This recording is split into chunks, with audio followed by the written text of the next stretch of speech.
আসসালামু আলাইকুম। Financial market ইউনিভার্সিটির ধারাবাহিক বাংলা টিউটোরিয়াল পর্ব 56 এবং ফরেক্স বাংলা টিউটোরিয়াল পর্ব 55-তে আপনাদের স্বাগতম। আজকে আমি আলোচনা করব ফরেক্স সিগন্যাল সার্ভিস কি এবং কাদের কাছ থেকে সিগন্যাল সার্ভিস নেবেন এবং সিগন্যাল সার্ভিস নেওয়ার আগে কোন কোন বিষয়গুলো আপনাদের লক্ষ্য দেওয়া উচিত এবং সিগন্যাল সার্ভিস আপনাদের জন্য কখনো সফলতা নিয়ে আসতে পারে কিনা এই বিষয়টি নিয়ে আমি বিস্তারিত আলোচনা করব।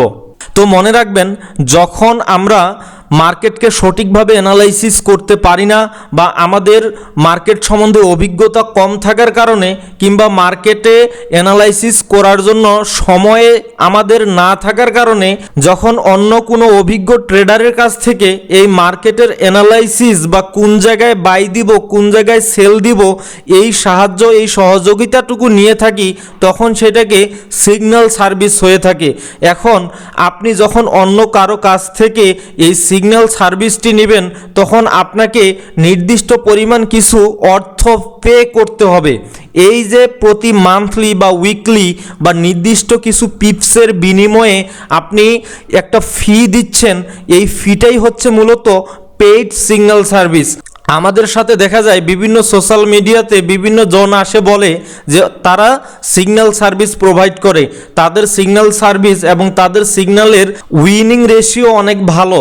তো এই আপনারা কাদের কাছ থেকে সিগন্যাল নেবেন এবং এই সিগন্যাল সার্ভিস নিয়ে আপনি সফল ট্রেডার হতে পারবেন কিনা বা আপনি সাকসেস এইখানে হতে পারবেন কিনা এই বিষয়টি নিয়ে এখন আলোচনা করব। সর্বপ্রথম মনে রাখবেন, যদি আপনি একজন প্রফিটেবল ট্রেডার নিজেই হতে চান, আপনি যদি নিজেকে এই মার্কেটে প্রফেশনাল ট্রেডার হিসেবে গড়ে তুলতে চান, তাহলে প্রথমত এই সিগন্যাল সার্ভিস থেকে যতদূর সম্ভব একটু দূরে থাকার চেষ্টা করবেন। কারণ আপনি যখন অন্য কারো কাছ থেকে সিগন্যাল নিচ্ছেন মানে অন্যের উপরে আপনি ডিপেন্ড হয়ে যাচ্ছেন, আপনি আরেকজনের উপরে নির্ভর করতেছেন কখন ওই ব্যক্তিটি বলবে এই পেয়ারে বাই দেন বা ওই পেয়ারে সেল দেন বা এখন এন্ট্রিটা ক্লোজ করে দেন। আপনি নিজে থেকে যে একটা আপনার মেধার যে একটা পরিশ্রম, আপনি যে নিজের মেধাটাকে আপনার ব্রেইনটাকে পরিশ্রম করে যে মার্কেট অ্যানালাইসিস করবেন, এইটা ডে বাই ডে আপনি অলস হয়ে যাবেন। সো এইখানে যদি আপনি নিজেকে একজন সাকসেসফুল ট্রেডার মানে আপনি নিজেই মার্কেট অ্যানালাইসিস করে প্রফিট করবেন এরকম যদি সাকসেসফুল ট্রেডার হইতে চান, তাহলে আমি বলবো সাধারণত এই সিগন্যাল সার্ভিস থেকে একটু দূরে থাকার। তাহলে হবে কি, আপনি নিজে থেকে কিছু শিখতে পারবেন, আপনি শেখার পিছনে তখন বেশি সময় ব্যয় করবেন। এখন দেখা যাচ্ছে আপনি একজনের কাছ থেকে সিগন্যাল নিচ্ছেন, মোটামুটি প্রফিট করতেছেন, কিন্তু আপনি যতটুকু জানেন সেইটুক দিয়ে আপনি মার্কেট অ্যানালাইসিস করতেছেন। এখন এইখানে দেখলেন মার্কেট সেল যাবে, এখন যেই ব্যক্তিটির কাছ থেকে আপনি এই সিগন্যাল নিয়ে থাকেন সেই ব্যক্তিটি বলতেছে না এইখানে মার্কেট বাই হবে, তখন আপনি করবেন কি, তখন আপনার অ্যানালাইসিসটি যদি সঠিকও হয়ে থাকে মানে আপনি যে বলতেছেন মার্কেট সেল যাবে, যদি মার্কেট সেল যায়ও সেখান থেকে যদি সেল হওয়ার সম্ভাবনা বেশি হয়ে থাকেও তারপরেও দেখবেন যে যেহেতু আপনার ওই সিগন্যাল প্রোভাইডার বলছে মার্কেট এইখান থেকে বাই হবে, তখন আপনি মনে করবেন যে না আপনার অ্যানালাইসিস ভুল, মানে আপনি আপনার মেধা আপনার নিজের মেধাটাকে আপনি তখন অবিশ্বাস করবেন।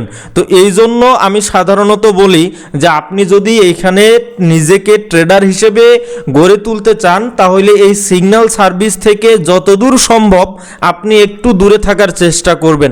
হ্যাঁ, আপনি কারো অ্যানালাইসিস ফলো করতে পারেন, আপনি কারো সিগন্যাল এইভাবে ফলো করতে পারেন যে আপনাকে যখন সিগন্যাল কেউ দিল, দেওয়ার পর আপনার অ্যানালাইসিসের সাথে যদি ওই সিগন্যালটি মিলে যায় সেই এন্ট্রিগুলো আপনি নিতে পারেন।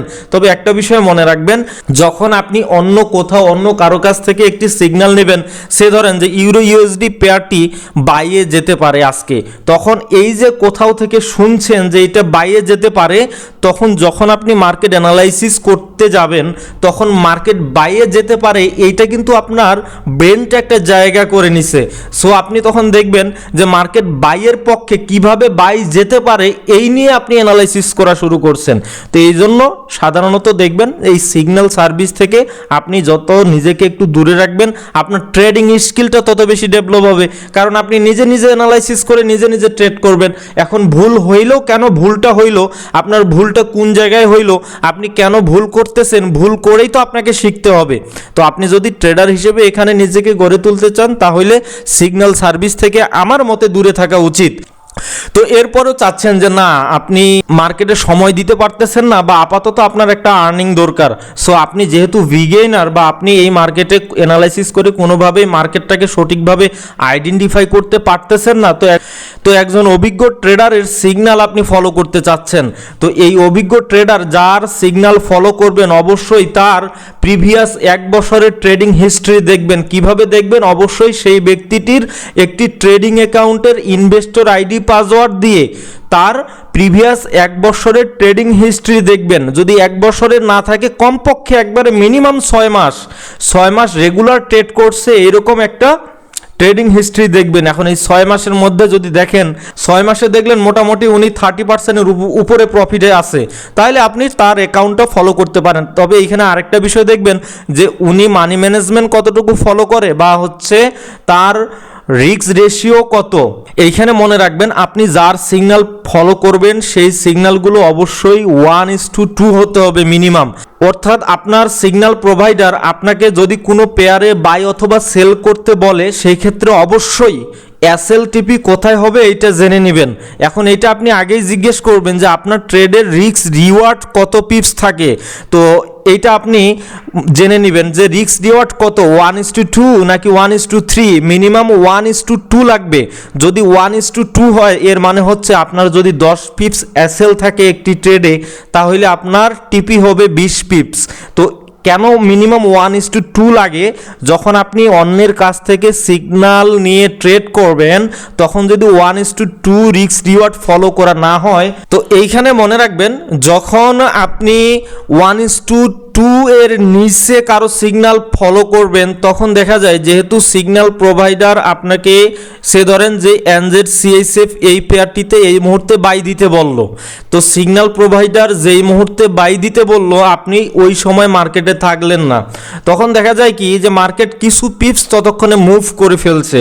তো তখনও যদি আপনি ট্রেডটা নিতে চান আর যদি আপনার যে সিগন্যালটা উনি প্রোভাইড করছে তার যদি রিস্ক রিওয়ার্ড 1:2 হয়ে থাকে কমপক্ষে, তাহলে দেখা যাবে যে আপনি সেই এন্ট্রিতে কিছু দূর গিয়েও নিতে পারবেন।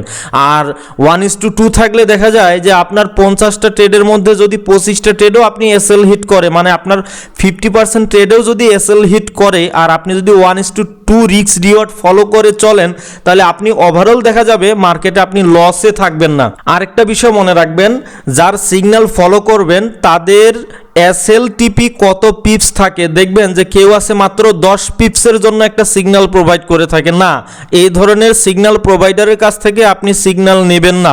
মিনিমাম দেখবেন যাদের ট্রেডে 30 থেকে 50 পিপস টিপি থাকে, একবারে কমপক্ষে 30 পিপসের নিচে যদি টিপি থাকে ওই সকল সিগন্যাল প্রোভাইডারের কাছ থেকে একটু দূরে থাকাই উত্তম, কারণ ওনারা 30 পিপসের জন্য সিগন্যাল দিল, এখন আপনি এন্ট্রি নিতে নিতে দেখা গেল যে 5-10 পিপস মুভ হয়ে গেছে, তো এই ক্ষেত্রে তো আপনার রিস্ক রিওয়ার্ডটা ঠিক থাকে না। আর অনেক সিগন্যাল প্রোভাইডারকে দেখেছি আমি TP1, TP2, TP3 এই জাতীয় সিগন্যাল প্রোভাইডারের কাছ থেকেও আপনারা দূরে থাকবেন। মনে রাখবেন এটা আগেই সিগন্যাল প্রোভাইডারের কাছে আলোচনা করে নেবেন যে আপনার একটা মাত্র এসএল হবে, একটা মাত্র টিপি হবে, মানে এন্ট্রিটা নেওয়ার সময় যে এসএল টিপি সেট করবেন এইটাই ফুল অ্যান্ড ফাইনাল। আপনি কখনোই এসএল টিপি মুভ করাবেন না। এই বিষয়গুলো আপনি সিগন্যাল প্রোভাইডারের কাছ থেকে আগেই জেনে নেবেন। তো অবশ্যই মনে রাখবেন যদি কোনো সিগন্যাল প্রোভাইডারের কাছ থেকে আপনি সিগন্যাল নিতে চান সেই সিগন্যাল প্রোভাইডারের প্রিভিয়াস কমপক্ষে 6 মাসের ট্রেডিং হিস্ট্রি আপনারা দেখে যদি দেখেন সেই সিগন্যাল প্রোভাইডারের ট্রেডিং হিস্ট্রি ভালো, এই ক্ষেত্রে আপনারা তাদের কাছ থেকে সিগন্যাল নিতে পারেন। এছাড়া কারো মুখের কোথায় যদি আপনার অত্যন্ত কাছের মানুষটিও আসে বলে বা ফরেক্সের পীর বাবাও যদি আসে বলে যে উনি যেইখান থেকে বাই করতে বলবে ওইখান থেকেই বাই হবে, যেইখান থেকে সেল করতে বলে ওইখান থেকেই সেল হবে, তো এইরকম কথাবার্তা বলে এই ভাওতাবাজি কথাবার্তায় কখনো বিশ্বাস করবেন না। তো আশা করি বুঝতে পারছেন যে সিগন্যাল সার্ভিস কি এবং কারো কাছ থেকে সিগন্যাল নিতে হইলে তার আগে কোন বিষয়গুলো যাচাই বাছাই করা উচিত। এরপরেও যদি না বুঝে থাকেন তাহলে অবশ্যই কমেন্টস করবেন, অথবা আমাদের সাথে সরাসরি যোগাযোগ করতে চাইলে স্ক্রিনে দেওয়া কিংবা এই ভিডিও টিউটোরিয়ালটির ডেসক্রিপশনে দেওয়া ইমেল অ্যাড্রেস অথবা ফেসবুক পেজ কিংবা টেলিগ্রাম চ্যানেলে যুক্ত হয়ে আমাদের সাথে সরাসরি যোগাযোগ করতে পারেন। আর আপনারা যদি আমাদের কাছ থেকে অ্যাডভান্স কোর্স কিংবা পেইড কোনো সার্ভিস পেতে চান তাহলে অবশ্যই আমাদের সাথে যোগাযোগ করবেন। আর আমাদের টিউটোরিয়ালগুলো যদি আপনাদের ভালো লেগে থাকে তাহলে অবশ্যই লাইক, কমেন্ট এবং শেয়ার করবেন। তো আজকের টিউটোরিয়ালটি আমি আর দীর্ঘায়িত করতেছি না, আমাদের পরবর্তী লেকচার ভিডিও টিউটোরিয়ালটি দেখার আমন্ত্রণ জানিয়ে আজকের ভিডিওটি এখানেই সমাপ্ত করতেছি। আপনারা সবাই ভালো থাকবেন, সুস্থ থাকবেন। আল্লাহ হাফেজ।